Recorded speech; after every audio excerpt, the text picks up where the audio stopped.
My parents gave my sister $10 million and told me to go on my own. They said it calmly across a polished oak table, like they were giving routine advice. Then the lawyer opened a sealed envelope from my grandfather, and everything shifted. I'm glad you're here. I've carried this quietly for years, and if I'm going to say it out loud, I want someone listening who understands that composure doesn't mean the pain wasn't real. It happened on a Tuesday morning in late October, the kind of gray fall day where everything feels slightly muted. The will reading took place in a private conference room at a downtown law firm in Boston, 12 floors up. The carpet was new. The chairs were ergonomic. The water glasses were heavy, crystal, untouched. Every detail was designed to feel orderly, professional, contained. That's how my family liked things to look. My sister sat to my right. Perfect posture. Cream-colored blazer. She crossed her legs at the ankle, not the knee. My mother sat across from us, hands folded, wedding ring polished. My father sat beside her, already flipping through a folder he brought himself, as if he were attending a meeting he expected to run. The attorney, Mark Feldman, 62, silver hair, conservative tie, cleared his throat and began with standard language. Dates, legal phrasing, estate totals. I remember the exact number because it sounded unreal when he said it out loud. $14.2 million in total assets, excluding property. I didn't react. I never did in rooms like that. When he got to the distributions, my parents didn't look at me. They didn't look at my sister either.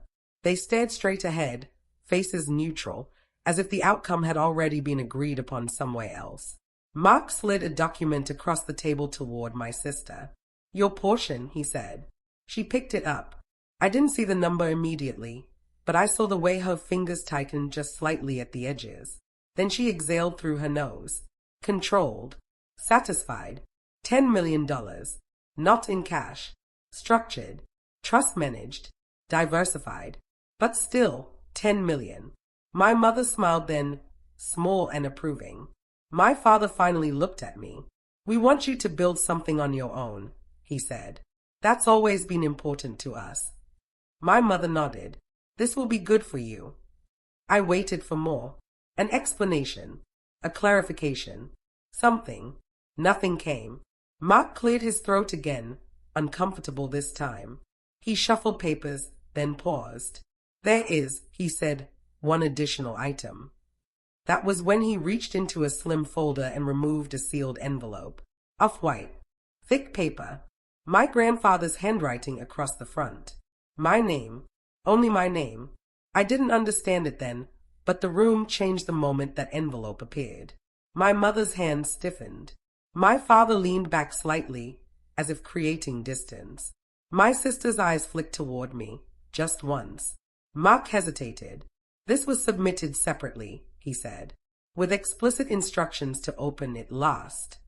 He broke the seal. Inside wasn't cash. No check. No dramatic reveal. Just one sentence. One instruction. One document reference. Mark read it silently first. Then he looked up at me, not at my parents, and said, You'll need to come back tomorrow. That wasn't the worst part. The worst part was the way my father said, almost under his breath, It's just paperwork. And how my mother added, You should be grateful. I didn't know yet what I'd been left. I didn't know what my grandfather had seen. And I definitely didn't know what I was about to uncover. But I knew one thing as we stood up from that table. That envelope hadn't been meant to give me money. It had been meant to give me leverage. Before I begin, tell me in the comments where in the world you're watching from and what time it is for you right now. And if stories like this stay with you, please like and subscribe. It really helps me keep sharing the truths I've carried for years. I want to explain who I was before that envelope, because stories like this can sound simple from the outside. Favoritism, inheritance drama, money changing people. But the truth only makes sense when you understand the pattern that came long before the will. I grew up believing I was the dependable one, not the brilliant one, not the charismatic one, the reliable one. My sister, Emily, was 2 years older. She was magnetic in a way I never tried to be. She knew how to speak so people leaned in. She knew when to smile, when to pause, when to let silence do the work. Teachers loved her. My parents admired her. She moved through rooms like she belonged everywhere. I moved through life like someone who made sure things didn't fall apart. By my early 20s, I was the one handling logistics. I booked flights for family vacations. I coordinated holiday schedules. I helped my parents understand their iPhones when they upgraded. When my grandfather started slowing down, I was the one who drove him to appointments. Tuesday mornings, Beth Israel, parking garage level 3. I still remember the route without thinking. Emily lived in Manhattan then. Marketing. Strategy. She flew in for birthdays. She sent thoughtful gifts. She posted photos. I stayed. After college, I took a job in operations for a mid-sized medical supply company. Nothing glamorous, but stable. By 30, I was earning just over $92,000 a year, managing inventory contracts and vendor negotiations. I had a 401k. No debt except my car. A quiet apartment in Somerville with a rent-controlled lease I'd held onto like gold. My parents called me sensible. Emily was visionary. I didn't resent it. Not consciously. I thought that being trusted meant something. I thought showing up mattered more than being seen. That was the illusion. When my grandfather's health declined sharply, I was the one who noticed first. I was the one who caught the missed medication refill. The one who questioned a billing charge from the assisted living facility that didn't match the contract. $3,200 for supplemental services that didn't exist. It's probably nothing, my father said when I mentioned it. It's just paperwork, my mother added. That phrase again. Still, I followed it. I always did. I emailed the facility, requested itemized statements, cross-checked dates. That was my nature. Quiet diligence. No drama. 2 weeks later, my grandfather asked me a question that felt strange at the time. Do your parents still think I don't understand numbers? He asked. I laughed it off. He didn't. Promise me something, he said. If anything ever feels uneven, you won't let it slide. I promised. I meant it. I didn't know how heavy that promise would become. When he passed, the family narrative was already written. Emily would be taken care of. I would figure things out. That was how my parents framed it. As character development. As fairness through imbalance. You're stronger, my mother told me once. You don't need help, my father said another time. I believed them. Or maybe I wanted to. The will reading just made it official. What I didn't see then, what I couldn't see, was that the envelope wasn't an exception. It was a correction. And the small red flag I'd ignored for years was about to become impossible to overlook. Because when I returned to that law office the next day, alone, Mark Feldman didn't greet me like a routine client. He closed the door. He lowered his voice, and he said, "Your grandfather was very specific." I didn't understand it then, but I was about to. Mark didn't sit right away. He stood by the window for a moment, looking down at the street like he was buying himself time. When he finally turned back toward me, his tone was careful, not dramatic, measured. "Before I show you anything," he said, "I need to ask you a question." I nodded. "Did you ever have power of attorney for your grandfather?" "No," I said. "My father did." He nodded once, as if that confirmed something. "And did you ever co-sign on any of his accounts? Joint checking, investment access, anything like that?" "No." Another pause. Mark pulled out a legal pad and slid it toward me, but he didn't push any documents yet. That felt intentional. "Your grandfather amended his will twice in the last 18 months, he said. Both times without your parents present." I didn't react. I waited. Silence had always worked better for me than questions. The envelope, he continued, was not a gift. It was an instruction. That was the first crack. Not a break. Just a soundless shift, like weight redistributing. He opened a file folder and turned it toward me. Inside was a single-page letter, dated 9 months before my grandfather died. Typed. Formal. Attached to it was a notarized affidavit. Mark tapped the page gently. He believed assets were being redirected without his informed consent. I remember the word redirected because it sounded benign. Technical. Almost harmless. What kind of assets? I asked. Mark didn't answer directly. He reached for another folder. Bank statements. 3 accounts. 1 checking. 2 investment portfolios. Totals highlighted in yellow. $1.7 million. $820,000. $2.4 million. My throat tightened, but my voice stayed even. Those balances don't match the estate totals, I said. No, Mark replied. They don't. He slid over a transaction summary. Monthly transfers. Automated. Small enough individually to avoid attention. $14,500 here. $22,000 there. Over time, they stacked. Destination accounts were masked, but the institution names weren't. 2 of them were trusts created in my sister's name. The third was a holding account managed by a family LLC I had never heard of. That can't be right, I said, not because I didn't believe it, but because my brain needed to hear itself object. That's what your grandfather said, Mark replied. He showed me an email chain next. Printed. Time-stamped. My grandfather questioning a financial advisor about changes he didn't authorize. The advisor deflecting. Looping in my father. Then silence. I didn't understand it then, Mark said carefully, but he did. I stared at the page where my father's name appeared in the CC line. Not as the sender, not as the resolver, just present. What was I left? I asked. Mark finally Saturday. You were named executor of a contingent review, he said. Conditional authority. I frowned. That's not a thing. It is when someone wants accountability without confrontation, he replied. He explained slowly. My grandfather suspected misallocation but didn't want open war. He wanted verification, documentation, a clean trail. He trusted me to notice details others ignored. He trusted me because I wasn't emotionally loud. He didn't want you to confront anyone, Mark said. He wanted you to see. I felt something then, not anger, not yet, suspicion. Because if this was true, it meant the will reading hadn't been a revelation. It had been a performance. And the line my father had said, "It's just paperwork," wasn't dismissive. It was defensive.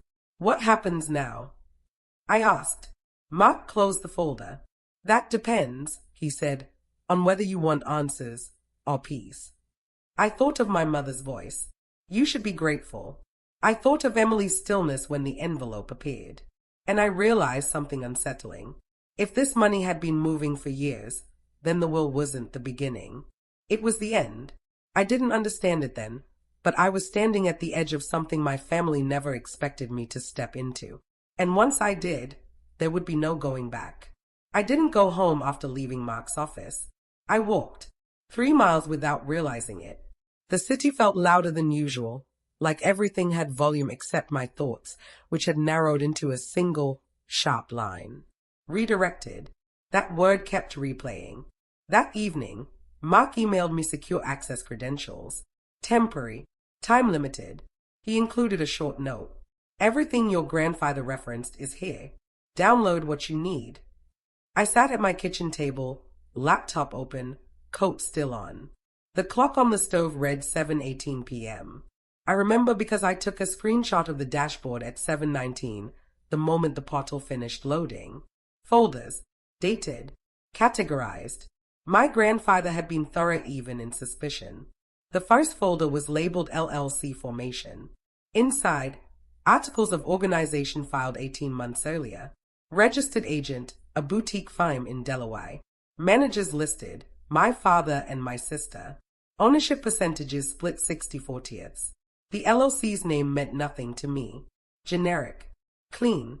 The kind you don't notice unless you're looking. The second folder was banking. Account opening forms. Signature cards. Digital confirmations. The dates lined up with the transfers Mark had shown me. I compared them side by side. It took less than 10 minutes to see the pattern. Every time my grandfather's investment accounts rebalanced, a percentage skimmed off into the LLC. Not large enough to trigger alerts. Not sudden. Just consistent. I opened the statements month by month. $18,400, $21,750, $16,980, 18 months of quiet extraction. Total $4.92 million. My hands went cold. The third folder was trusts. Emily's name appeared over and over. 2 irrevocable trusts created under different naming conventions. Both funded gradually. Both shielded from estate taxation. Both with my parents listed as secondary trustees in case of incapacity. I paused there. Read it again. In case of incapacity. Of whom? The answer was in the 4th folder. Medical and legal correspondence. Email chains. Appointment summaries. Capacity evaluations. A neurologist note dated 11 months before my grandfather died, stating he was lucid, oriented, and capable of financial decision-making. 2 weeks later, another evaluation, this one requested by my father, suggested early cognitive decline and recommended assisted financial oversight. I felt my chest tighten, but my breathing stayed slow. Controlled. There it was, the lever.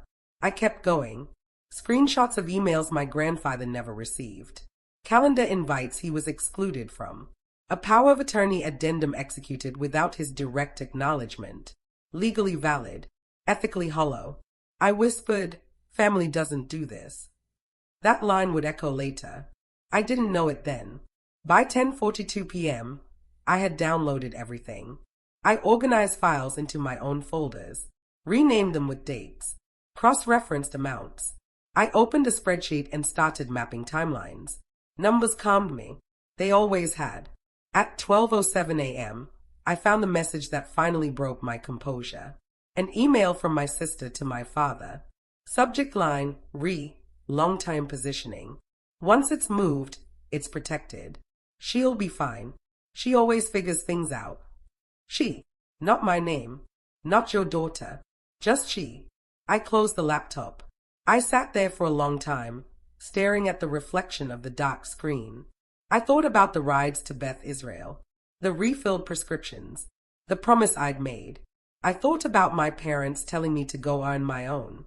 And I understood something with painful clarity. This wasn't favoritism. It wasn't oversight. It wasn't even greed. It was planning. They hadn't underestimated me. They had counted on my silence. By the time the sun came up, I felt hollowed out. Not angry, just stripped.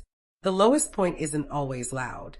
Sometimes it's quiet acceptance that the people you trusted saw you as manageable. I didn't cry. I didn't confront anyone. I opened a new document and titled it Next Steps. Because once you see the full picture, you don't unsee it. And I was done being managed. I didn't sleep that night. Not because my mind was racing, but because it had gone very still. There's a difference.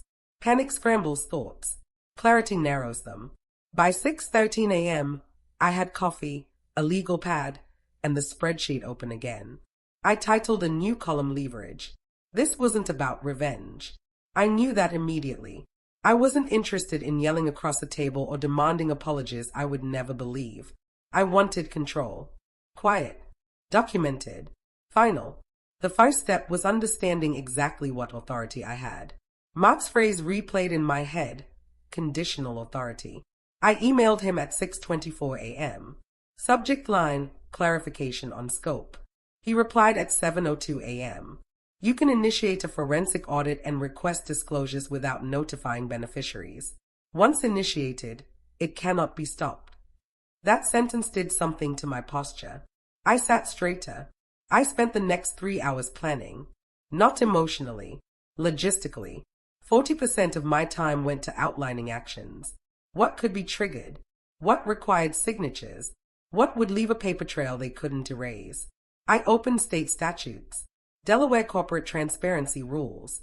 IRS thresholds for gift reclassification. I bookmarked everything. Copied citations. Highlighted sections. The LLC stood out immediately. Formed under the assumption of asset management. Funded through gradual transfers. Controlled by family members with fiduciary responsibility. If challenged, it would require justification. The trusts were more complex. Properly structured. Carefully shielded. but they depended on the assumption that the assets funding them were clean. If the source was compromised, the protection weakened. That was the seam. I paused there, took a breath, let myself feel what I'd been avoiding. I had trusted them, fully, quietly, for years. I remembered my mother saying, "You don't need help." My father, "We never asked you to help." Both statements were technically true. They hadn't asked. They had assumed. By midday, I'd mapped a sequence. No confrontations, no warnings, just steps. First, initiate audit. Second, freeze discretionary transfers. Third, notify trustees of review. Fourth, document delivery. Each action created consequences without conversation. At 1:47 p.m., I hesitated. Just once. I thought about Thanksgiving, about whether I wanted to salvage something, about how exposure would ripple outward, not just to my parents and sister, but to their friends, advisors, social circle. Then I reread Emily's email. She'll be fine. She always figures things out. I click send. The request went through at 1:49 p.m. I didn't feel triumphant. I felt resolved. The rest of the afternoon was reflection. 30% of my time, easily. I walked again, this time deliberately, past familiar streets, past places where I'd made myself smaller out of convenience. I thought about the version of myself they'd relied on, the one who smoothed things over, the one who didn't make scenes, the one who absorbed imbalance as responsibility. That version had served them well, but it wasn't who I was anymore. By evening, emails started arriving, automatic notices, compliance acknowledgments, professional language masking discomfort.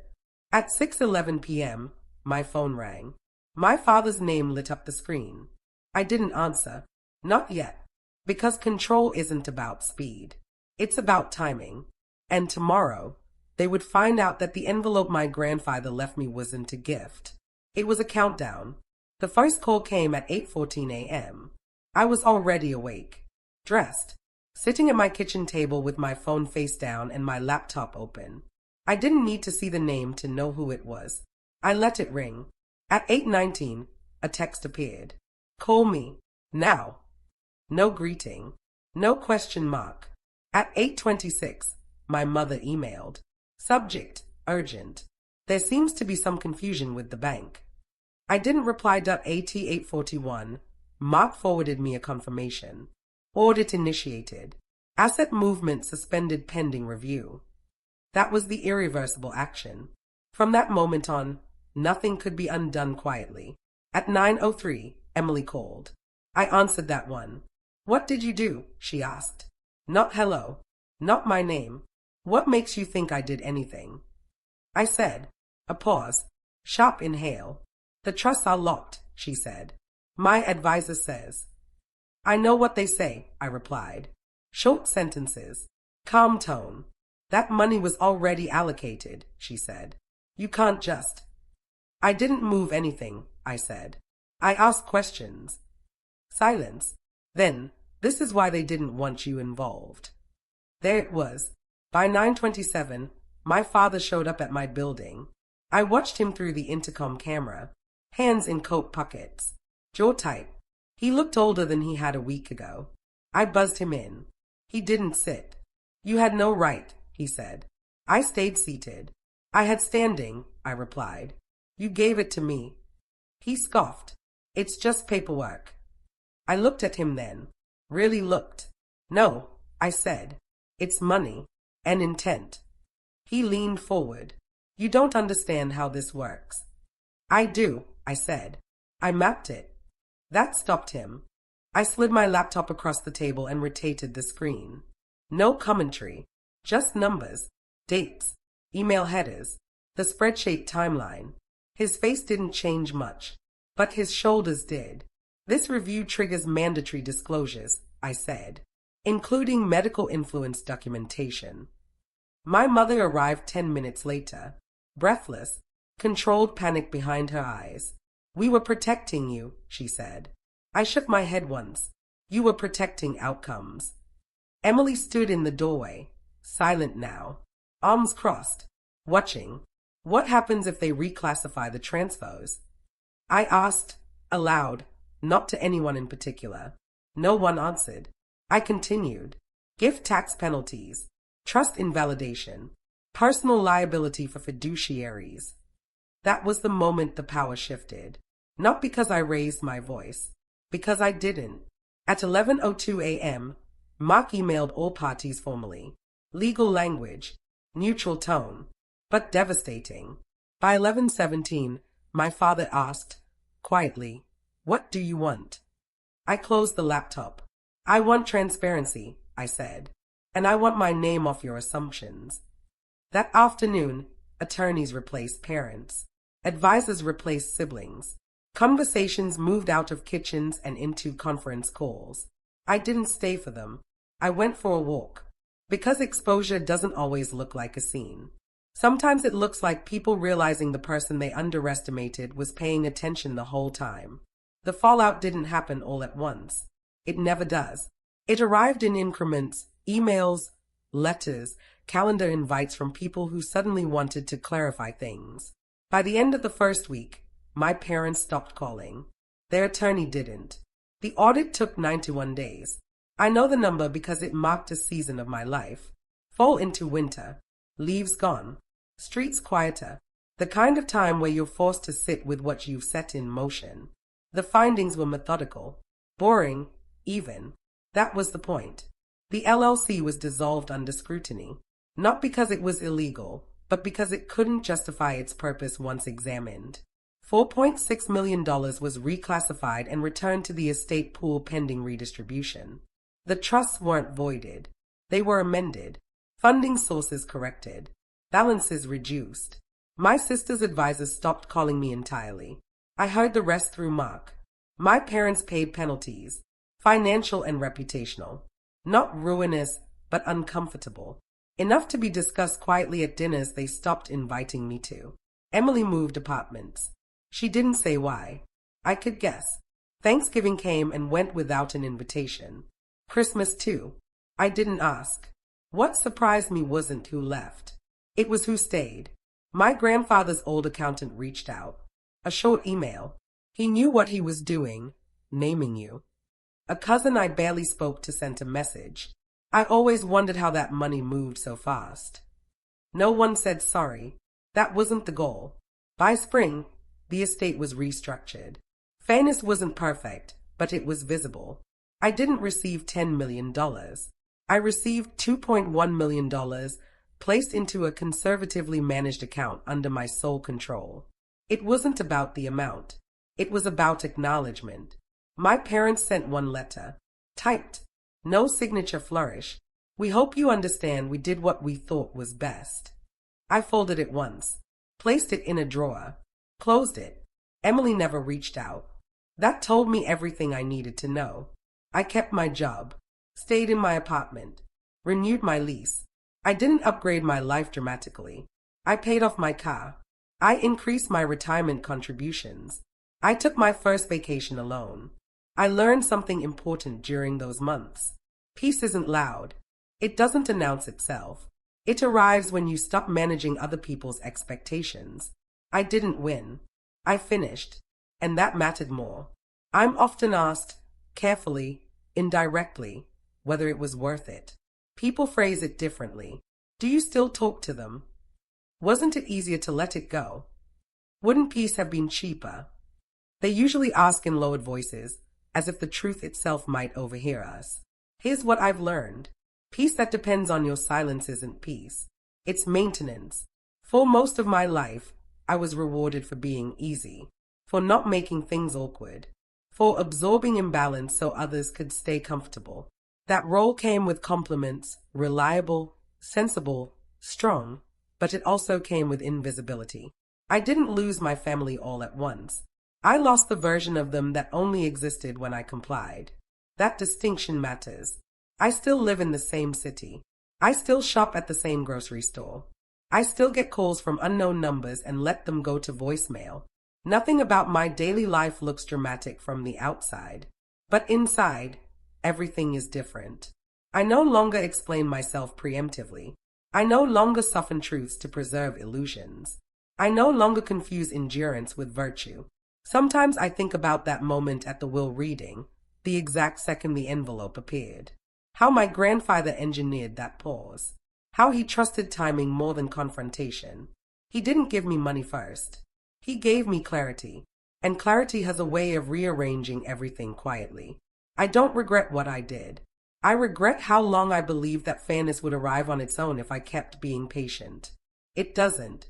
Fairness has to be documented, asserted, defended. I also learned something unexpected. Standing up for yourself doesn't always make you louder. Sometimes it makes the room quieter. People stop arguing when they realize you're no longer asking. I didn't expose anyone publicly. I didn't post screenshots or tell extended family stories they didn't ask for. I let systems do what systems do when truth enters them. That was enough. Today, my life is smaller, but it's mine. My decisions don't need approval. My boundaries don't require justification. And when I sit at a table now, I know exactly why I'm there. Not because I was manageable, but because I was counted. Did you like my story? Please like and subscribe and tell me in the comments where you're listening from. I want to know how far this story of mine travels. Silence may keep the peace, but truth is what keeps your self-respect.